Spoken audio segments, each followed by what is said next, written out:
ampicilina. El medicamento mencionado es el ester 1-etoxicarbonilexietil de la ampicilina. Su absorción es muy satisfactoria después de su ingestión y se hidroliza hasta la forma de ampicilina durante la absorción en vías gastrointestinales.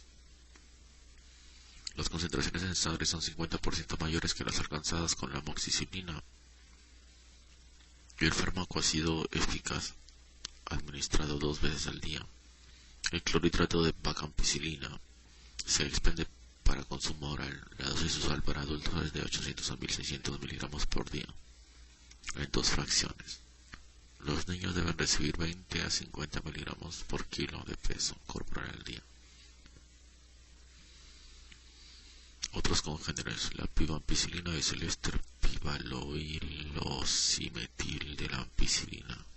También es activa solo después de conversión en ampicilina in vitro. Su absorción después de ingerida es semejante a la de la amoxicilina.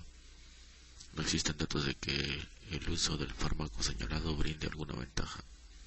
Otro éster similar de la ampicilina es la talampicilina. La epicilina y la ciclacilina son aminopenicilinas semejantes a la ampicilina y tienen escasa o nula ventaja respecto al compuesto original. Ninguno de estos antibióticos se distribuye comercialmente a Estados Unidos. Indicaciones terapéuticas para usar aminopenicilina: infecciones de vías respiratorias superiores, infecciones de vías urinarias, meningitis. La meningitis bacteriana aguda en niños suele ser causada por anfiloxia influenza, Streptococcus pneumoniae y Neisseria meningitidis. Dado que 20-30% de las cepas de Haemophilus influenza, Streptococcus pneumoniae son resistentes a dicho antibiótico, la ampicilina no está indicada como fármaco único para tratar la meningitis. Dicho antibiótico posee actividad excelente contra Listeria monocytogenes, una causa de meningitis en sujetos inmunodeficientes. Por todo lo comentado, un régimen racional para el tratamiento empírico de meningitis bacteriana sospechada es la combinación de ampicilina y una cefalosporina de tercera generación, también para infecciones por salmonella. Penicilinas antipseudomonas, carboxipenicilina y ureidopenicilinas.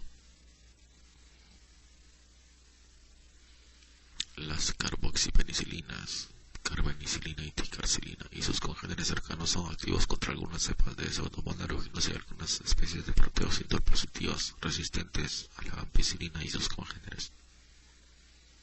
Son ineficaces contra casi todas las especies de Staphylococcus aureus.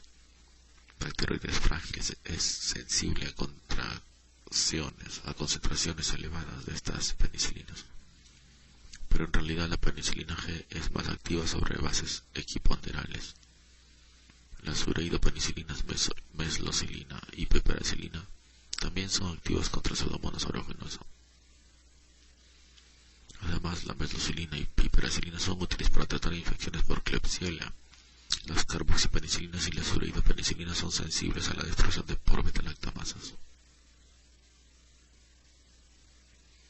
Carbenicilina y carbenicilina indantil.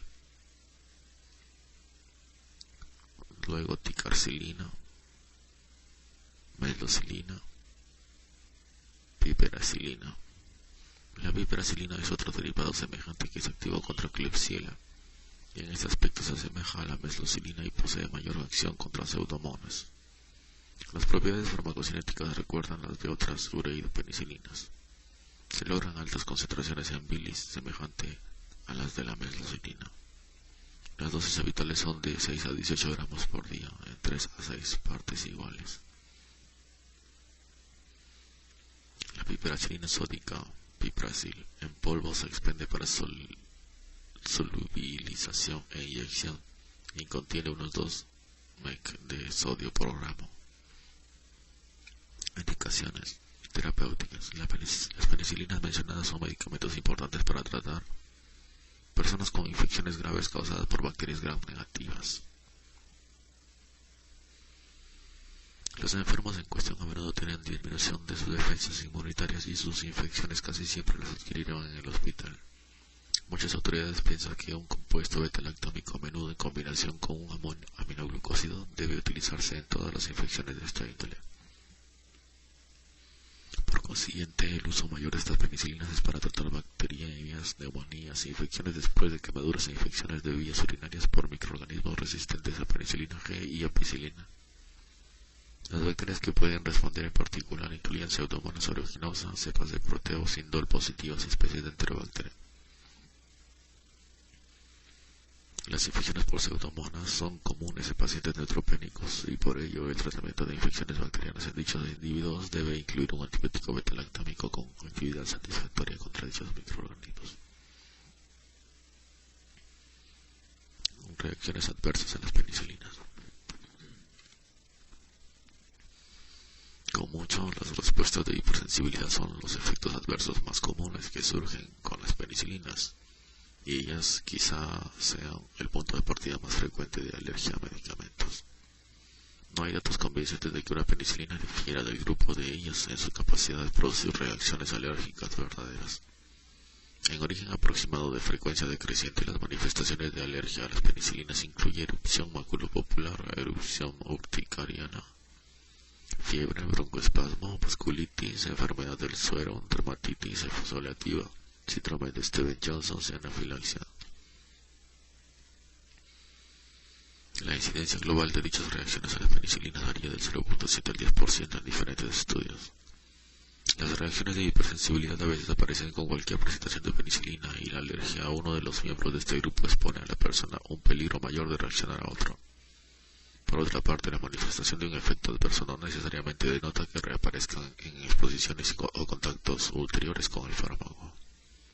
Las reacciones de hipersensibilidad pueden surgir en ausencia de un contacto previo del medicamento.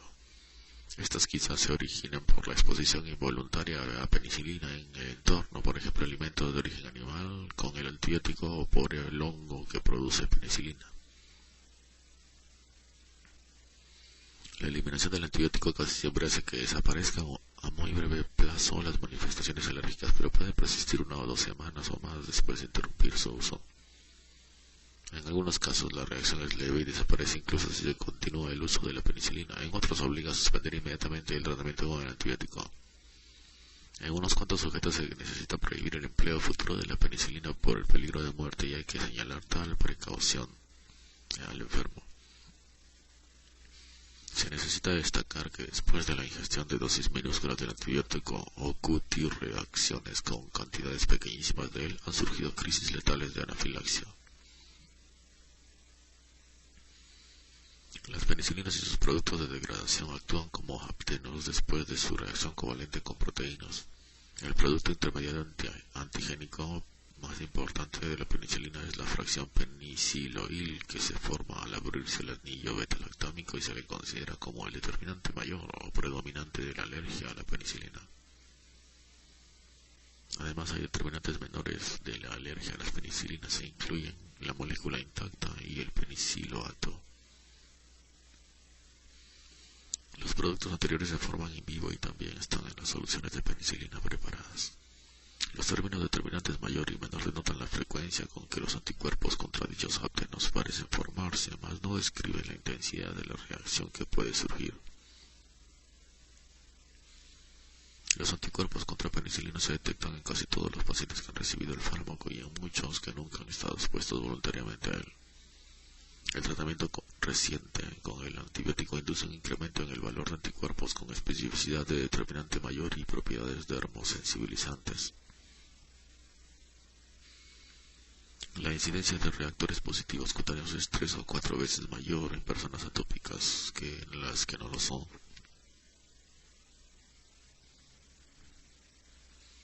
Los estudios clínicos e inmunitarios sugieren que las reacciones alérgicas inmediatas son mediadas por anticuerpos dermosensibilizantes o de tipo inmunoglobulina E, por lo común de especificidad por determinantes menores. Las reacciones urticarianas aceleradas y tardías por lo regular son mediadas por anticuerpos dermosensibilizantes con especificidad de determinante mayor.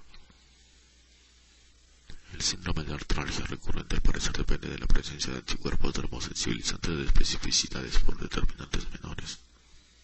Algunas reacciones maculopapulares y eritematosas pueden deberse a complejos antígeno-anticuerpos tóxicos, anticuerpos inmunoglobulina M específicos de determinante mayor. Las reacciones urticarianas aceleradas y tardías a la penicilina pueden terminar en forma espontánea por la aparición de anticuerpos bloqueadores.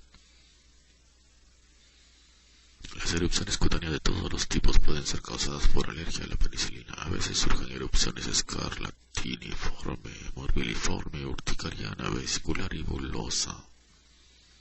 Las lesiones purpúricas son poco comunes y casi siempre son consecuencia de vasculitis. En muy contadas ocasiones se observa púrpura trombocitopénica. Otra complicación infrecuente es la púrpura de Henoch-Schönlein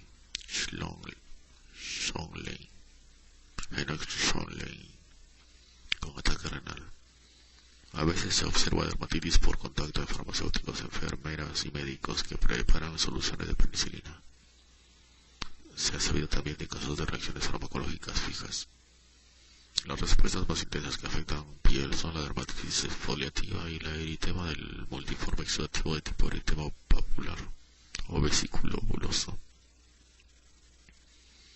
Ambas lesiones pueden ser muy intensas y de distribución atípica y constituyen el síndrome característico de Stevens-Johnson. La incidencia de erupciones cutáneas al parecer alcanza su máximo después del uso de ampicilina y es en promedio del 9%.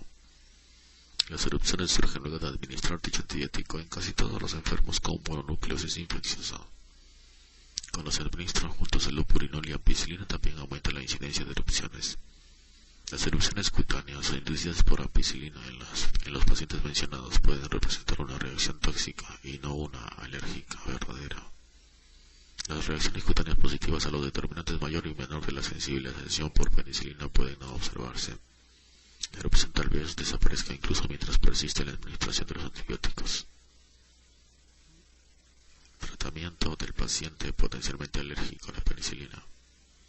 Vamos a saltear esto para ir a cefalosporinas.